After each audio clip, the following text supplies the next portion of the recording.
താരിഫിന്റെ പേരിൽ ലോകരാജ്യങ്ങളോട് പടവെട്ടുന്ന അമേരിക്കയ്ക്ക് ചൈനയിൽ നിന്ന് പുതിയ തിരിച്ചടി ഉണ്ടായിരിക്കുകയാണ്.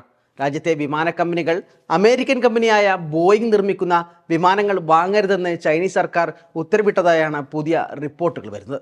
ചൈനയ്ക്കെതിരെ വൻ തീരുവ ചുമത്തി അമേരിക്ക വ്യാപാര യുദ്ധം തുടങ്ങിയതിന് പിന്നാലെയാണ് ഈ നടപടി ഉണ്ടായിരിക്കുന്നത്. ബോയിങ്ങിൽ നിന്ന് ഓർഡർ ചെയ്ത വിമാനങ്ങളൊന്നും സ്വീകരിക്കേണ്ടെന്ന് ചൈനീസ് എയർലൈൻ കമ്പനികൾക്ക് സർക്കാർ നിർദ്ദേശം നൽകിയതായി ബ്ലൂംബർഗാണ് റിപ്പോർട്ട് ചെയ്തത്. US കമ്പനികളിൽ നിന്ന് വിമാനവുമായി ബന്ധപ്പെട്ട ഉപകരണങ്ങളും ഭാഗങ്ങളും വാങ്ങുന്നത് നിർത്തിവെക്കാനും ചൈന ആവശ്യപ്പെട്ടതായാണ് റിപ്പോർട്ട് പറയുന്നത്. ബോയിങ് വിമാനങ്ങൾ, സ്പെയർ പാർട്സ്, മറ്റ് എക്യുപ്മെന്റ്സ് എന്നിവ വാങ്ങുന്നതിനും ചൈന വിലക്ക് ഏർപ്പെടുത്തിയിട്ടുണ്ട്. ഈ തീരുമാനം അമേരിക്കക്കുണ്ടാക്കുന്ന സാമ്പത്തിക നഷ്ടം ചെറുതാക്കില്ല. ബോയിങ് റിപ്പോർട്ട് പ്രകാരം 2025-27 കാലയളവിൽ ചൈനീസ് വിമാന കമ്പനികൾ 179 ബോയിങ് വിമാനങ്ങളാണ് വാങ്ങാൻ തയ്യാറായിരുന്നത്. ഇതാണ് ഡൊണാൾഡ് ട്രംപിന്റെ താരിഫ് യുദ്ധം കൊണ്ട് ഇല്ലാതായത്. Air China, China Eastern Airlines, China Southern Airlines എന്നീ 3 കമ്പനികൾ ചേർന്നാണ് 179 ബോയിങ് വിമാനങ്ങൾ സ്വന്തമാക്കാനിരുന്നത്. ചൈനയുടെ പിന്മാറ്റം അമേരിക്കൻ ഓഹരി വിപണിയിൽ ബോയിങ്ങിന് കനത്ത നഷ്ടമാണ് കഴിഞ്ഞ ദിവസം ഉണ്ടാക്കിയത്. ഓഹരി മൂല്യം 3% ഇടിഞ്ഞു. അതേസമയം ഇതിന്റെ നേട്ടം യൂറോപ്യൻ കമ്പനിയായ എയർബസ്, ചൈനീസ് നിർമ്മാതാക്കളായ കോമാക് എന്നിവയ്ക്ക് ലഭിക്കുന്നതായാണ് വിലയിരുത്തൽ. താരിഫ് വർധനയ്ക്ക് പിന്നാലെ വിമാനത്തിന്റെ കാര്യത്തിൽ അമേരിക്കയ്ക്ക് ലഭിക്കുന്ന ആദ്യ തിരിച്ചടിയല്ല ഇപ്പോൾ ചൈനയിൽ നിന്നുണ്ടായത്.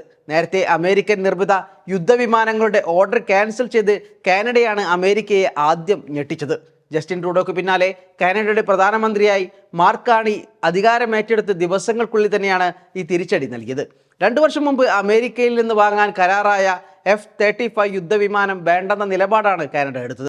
F-35 യുദ്ധവിമാനങ്ങൾ വാങ്ങുന്നത് സംബന്ധിച്ച് അവലോകനം നടത്താനും മറ്റു സാധ്യതകൾ പരിശോധിക്കാനും പ്രതിരോധ മന്ത്രി ബിൽ ബ്ലെയറിന് നിർദ്ദേശം നൽകുകയായിരുന്നു. കനേഡിയൻ വ്യോമസേനയ്ക്ക് F-35 യുദ്ധവിമാനങ്ങൾ ആവശ്യമായ ഘട്ടത്തിലാണ് 2 വർഷങ്ങൾക്ക് മുമ്പ് കാനഡ ഓർഡർ നൽകിയത്. ആദ്യത്തെ 16 വിമാനങ്ങൾക്കുള്ള ഫണ്ട് കാനഡ വാഗ്ദാനം ചെയ്തിരുന്നതാണ്.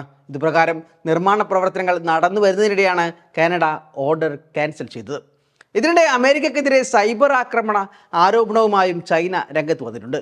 ഏഷ്യൻ ഗെയിംസിനിടെ രാജ്യത്ത് US സൈബർ ആക്രമണം നടത്തിയതായാണ് ചൈനയുടെ ആരോപണം. ഏഷ്യൻ ഗെയിംസ് നടന്ന ഹാർബിൻ നഗരത്തിലെ പോലീസാണ് ഇക്കാര്യം സ്ഥിരീകരിച്ചത്. അമേരിക്കൻ പൗരന്മാരായ Katherine A Wilson, Stephen W Johnson, Robert J Stelling എന്നിവർ നാഷണൽ സെക്യൂരിറ്റി ഏജൻസിയുടെ സഹായത്തോടെയാണ് ആക്രമണം നടത്തിയതെന്നാണ് പോലീസ് പറയുന്നത്. എന്നാൽ ഈ 3 US പൗരന്മാരും ഇപ്പോൾ എവിടെയാണെന്ന കാര്യം ചൈന പുറത്തുവിട്ടിട്ടില്ല. ഗെയിംസ് കൃത്യമായി നടക്കുന്നത് തടയാനും ക്രമം താളം തെറ്റിക്കാനും മത്സരത്തിന്റെ ആദ്യം മുതൽ അവസാനം വരെ ശ്രമം നടത്തിയതായും ഉദ്യോഗസ്ഥർ പറഞ്ഞതായി ചൈനീസ് വാർത്താ ഏജൻസിയായ സിനുഹ റിപ്പോർട്ട് ചെയ്തു.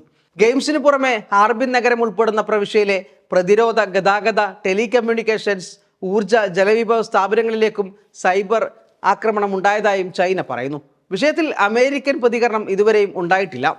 അതേസമയം താരിഫ് യുദ്ധത്തിനിടെ ചൈന ഇന്ത്യയോട് കൂടുതൽ അടുപ്പം കാണിക്കുന്നതായാണ് റിപ്പോർട്ടുകൾ വരുന്നത്. ഇന്ത്യയിൽ നിന്നുള്ള സഞ്ചാരികൾക്ക് കൂടുതൽ വിസ അനുവദിച്ചതാണ് ചൈനയിൽ നിന്നുള്ള പുതിയ നടപടി.